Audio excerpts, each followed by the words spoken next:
জড়াই ধরছি, আহারে চোখ থেকে টলটলাই পানি বেরিয়ে গেছে। 8টা বছর আমাকে রাইখা কোন প্রবাসে ছিল। ভাগ্নের সাথে আমি দেখা করতে যাচ্ছি। কি ভালো আছো? হ্যাঁ, ঠিক আছে ঠিক আছে, গুড। কাতার 4 বছর 2 মাস কাতারে যাইয়া মারামারি করিয়া জেল খাটছে। এত রিস্কে ভাড়া দিয়ে চলা যায়। এই সাইকেলটা কিনছি কয় টাকা জানেন? 2500 টাকায়। 2500 টাকা সাইকেলটা কিনে আরো 1000 খানিক টাকা এর পিছনে খরচা করছি। মনে করেন এই 3-4 মাস চলতে আছে একদম কোনো সমস্যা নেই। মাসে 3000 হইলেও 3 মাস যদি চলে 9000 টাকা বাইসে গেছে। হিসাব থাকতে হবে এভাবে। এখন যদি যে কয়টা ইনকাম করি সব যদি মনে করেন রিক্সা ভাড়া, গাড়ি ভাড়া, হ্যাঁ, এই দিয়ে দিই, তাহলে আর কি থাকে? এটা চিন্তা করে এই সাইকেলটা নেওয়া। এত রিক্সা ভাড়া দিয়ে চলা যায়।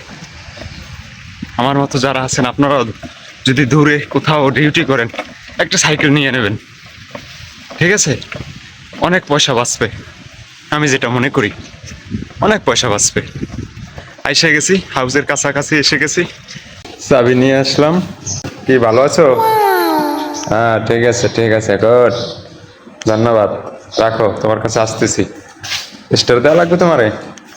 হ্যাঁ, স্টার দেওয়া লাগবে? আচ্ছা, স্টার দিতে আসি, দাঁড়াও। ঠিক আছে, বুঝছি। আজিজ ভাই কই পেয়েছেন? এই যে শাক, এই যে হয়েছেন, এই দুইটা হবে কি? ও সবজি, তাহলে তো সেই হবে। খিচুড়ির ভিতরে শাক সব দিলে স্বাদ হয় তো। ক্যালাডিন।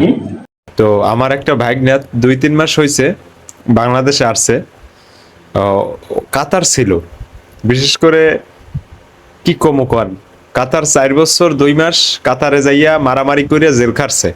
মানুষ বিদেশে যায় টাকা ইনকাম করতে, আর আমার ভাগ্নে গেছে মারামারি করিয়া জেল খাটতে। কন যাই হোক, নসিবে যেটা আছে সেটা করছে। এখন আমি তো জানেন যে ডিউটির জন্য কোথাও যাইতে পারি না, সারাদিন ডিউটি করা লাগে। শুক্রবারও ছুটির ভিতরে মাঝে মাঝে ডিউটি হয়ে যায়। তো অনেক সিস্টেম করে আজকে একটু সুযোগ করে একটু স্পেস করে নিলাম। তো ভাগ্নায় ঢাকায় আসছে বেড়াইতে শ্বশুরবাড়ি। 4 বছর জেল খাটছে কাতারে, আর গেছে 4 বছর, টোটাল 8 বছর। 8 বছর পরে ভাগ্নের সাথে আমি দেখা করতে যাচ্ছি। তো 8 বছর প্লাস। তো চিন্তা করেন, এতটা বছর পর দেখা করবো একটা মানুষের সাথে, অনুভূতিটা কেমন? তো যাই আগে যাই ভাগ্নার লাগে আগে দেখা করি, অনুভূতিটা কি আগে সেটা আপনাদের শেয়ার করবো ইনশাল্লাহ। তো ভাগ্না এখন বর্তমানে উত্তরা আছে, আপনাদের নিয়েই যাব আজকে ভাগ্নের সাথে দেখা করতে। জেল খাটা ভাগিনা আমার। চলেন তাহলে। চিন্তা করি 30 টাকার পথ, হ্যাঁ, রিক্সা যাওয়ার দরকার আছে। 10 মিনিট হাঁটলেই মনে করেন 30 টাকার পর 30 টাকা বাঁচতে যাইব। তো আমি চিন্তা করছি তাহলে একটু হাঁটি, শরীরটাও ভালো থাকবো, হ্যাঁ, হাঁটলে জগিংও হবে, 30টা টাকাও বাঁচতে যাবে। এর জন্য মনে করেন হাঁটতে আসি। যে পরিমাণ রোদ রে বাবা, বিকাল হইয়া আইছে, এখনো কি রোদ। তো আজকে মামু ভাগ্না 8 বছর পরে দেখা। তো আমার ভাগ্নার অনুভূতিটা কেমন এইটা আপনাদের একটু জানতে চাই। আর বিশেষ করে দেখেই তো আমি মামারে জড়াই ধরছি, আহারে চোখ থেকে টলটলাই পানি বেরিয়ে গেছে।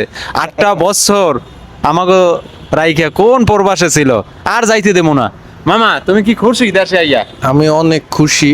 আর দেশে আসছি আমি এতদিন পরে, ওয়েদারের সাথে ম্যাচিং হয় না, এর জন্য আর কি একটু নার্ভাস ফিল করতেছি।